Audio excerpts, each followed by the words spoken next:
Vous pensiez jusqu'à présent que la culture s'exprimait au travers d'un film, d'un livre, d'un concert, d'un tableau, d'une statue. Vous n'aviez pas tout à fait tort. Par contre, vous vous situez bien en deçà de la réalité. Une réalité extrêmement vaste. Patrice Meyerbeer est un philosophe suisse. Il est chargé de mission pour l'UNESCO, mais surtout, ce professeur de l'Université de Fribourg est un ardent défenseur de la notion des droits culturels. Et plutôt que la notion fourre-tout de culture, il préfère l'appellation de domaine culturel. Ce qui est culturel, c'est quoi? C'est un ensemble de savoirs. Voilà. Et donc, une activité culturelle, c'est une activité qui permet d'acquérir des savoirs et de le faire circuler.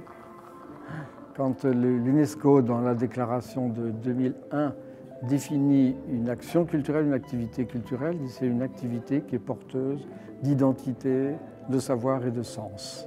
Donc ça veut dire positivement que chacun peut avoir le droit à vivre du plaisir dans les savoirs, à pouvoir faire l'expérience d'une admiration, de l'admiration pour la nature, l'admiration pour les gens, pour l'enfant, pour les personnes âgées, etc. D'admiration pour tous les savoirs et d'une admiration qui fait que ça se partage et que chacun peut lui-même participer et créer du savoir et en donner. Un exemple de droit culturel, ne cherchez pas trop loin. Notre pays est riche d'exemples explicites. Pensez au droit linguistique. Quelqu'un qui est analphabète, soit au sens ordinaire du terme, soit dont la langue est méprisée ou l'écriture est méprisée, ici en Belgique par exemple. Le conflit linguistique en Belgique, je parle avec prudence, parce que je viens d'un pays où on a aussi une très grande diversité linguistique et aussi des conflits, mais ici il y a quand même quelque chose qui manque de construction politique. Où pour résoudre un conflit linguistique, tout le monde doit devenir plus ou moins bilingue. C'est le b.a.-ba de la chose et pas s'opposer entre des ignorances. Alors quand dans une commune, on a un aspect qui est hostile à l'autre communauté linguistique, on est vraiment dans le domaine de la bêtise et de la violation des droits. Parce que chaque langue est porteuse de dignité. Dans tous les sens. Chaque langue a un très riche savoir. Et on arrive à comprendre que la spécificité du savoir ou de la saveur de sa langue en la comparant à d'autres langues. Donc il faut prendre la diversité linguistique non pas comme un obstacle, mais comme une richesse d'un pays. Cette nouvelle réalité, ce nouveau concept, l'éducation permanente et ses décideurs ne pouvaient l'ignorer.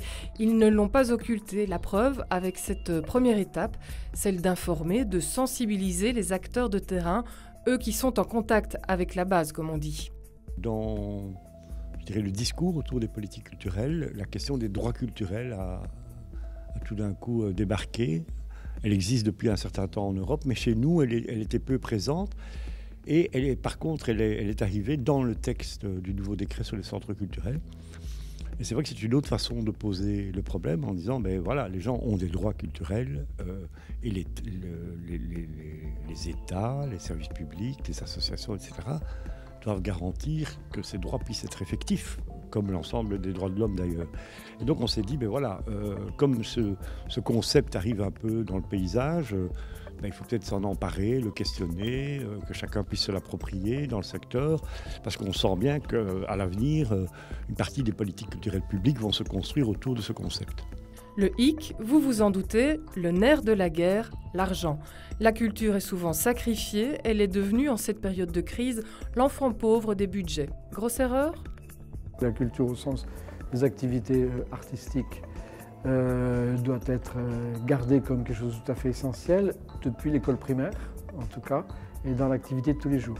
Et je crois que si on le fait dans l'école primaire aussi, qu'on va développer ce grand appétit pour la culture, pour les activités culturelles au sens artistique, mais pas seulement au niveau artistique, puisque si on a le goût pour les arts, ça donne le goût pour tout. Voilà.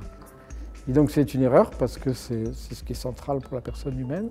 C'est une erreur du point de vue économique aussi, parce que si on touche à l'essentiel des savoirs, on touche au développement de l'économie. Regardez dans une entreprise, qu'est-ce qui fait son développement, c'est recherche et développement, c'est sa capacité d'apprendre. Alors sur qui peut-on compter pour veiller à ce que chacun jouisse des mêmes droits culturels ?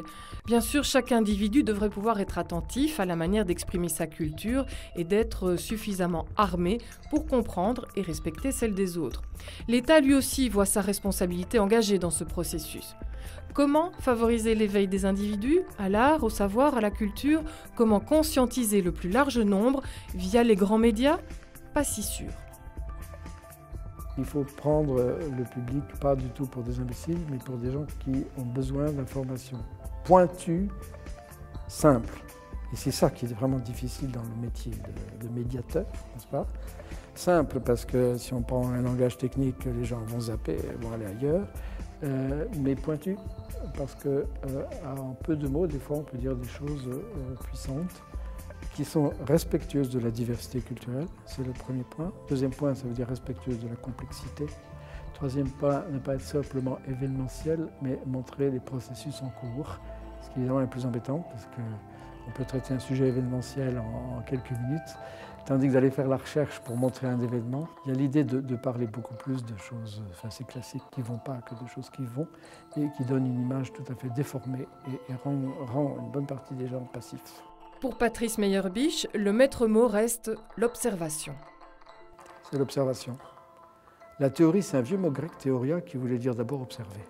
Ouais, on oublie. On a l'impression que la théorie, c'est blabla dans les nuages, et que la pratique, c'est là qu'on a les mains dans le cambouis, comme on dit, de façon pas très élégante. Mais en fait, il faut observer. Il faut observer ce qui se passe. Vous avez des gens qui sont pauvres, qui ne vont pas au spectacle. Qu'est-ce qu'ils veulent? Vous avez des associations qui vont les chercher pour leur proposer des tickets gratuits ou des choses comme ça. Ça marche pas. Quelles sont les difficultés? Il faut aller observer ça. Et vous avez là directement, avec les personnes concernées, leurs droits. Est-ce qu'ils ont véritablement dans cette activité-là un développement de leurs droits ou bien est-ce qu'on leur donne une humiliation en plus? Ouais. Alors on observe ça dans tous les fonctionnements. Et on a besoin pour nous, je pense que c'est central pour la démocratie, on a besoin de méthodes d'observation très concrètes et qui sont partagées et qui permettent d'identifier ce qui fonctionne, ce qui ne fonctionne pas.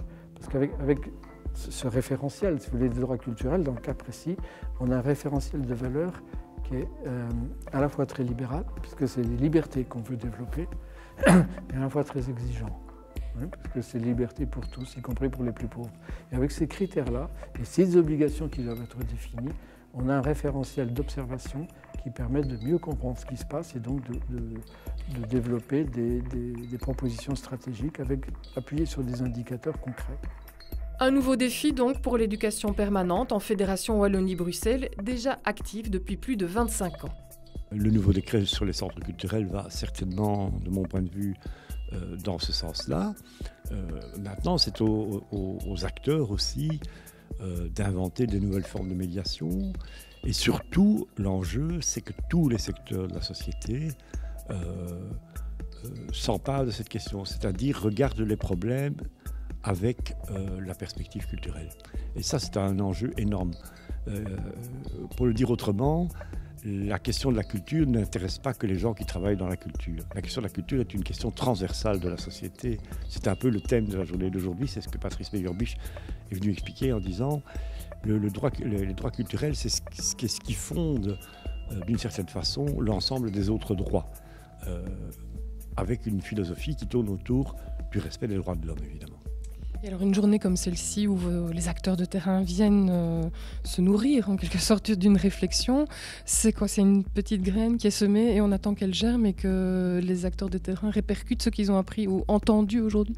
Alors c'est plus que ça, c'est d'abord évidemment que chacun s'approprie cette nouvelle façon d'appréhender les choses, qu'il soit d'accord ou pas d'ailleurs, hein, parce que personne n'est obligé d'adhérer à ce regard. C'est une nouvelle donne qu'il faut intégrer dans la réflexion. Donc chacun au moins ait le même niveau d'information.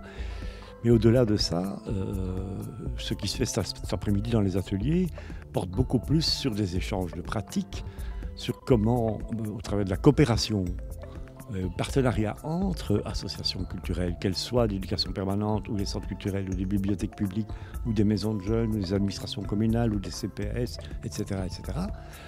Comment, par cette coopération, on favorise l'effectivité des droits culturels. Le chantier semble infini. Tous les jours, il faudra remettre l'ouvrage sur le métier, ne pas plier face à l'ampleur de la tâche, mais se nourrir de l'élan collectif, avoir foi en la solidarité entre hommes, seul vrai moteur du progrès de l'humanité.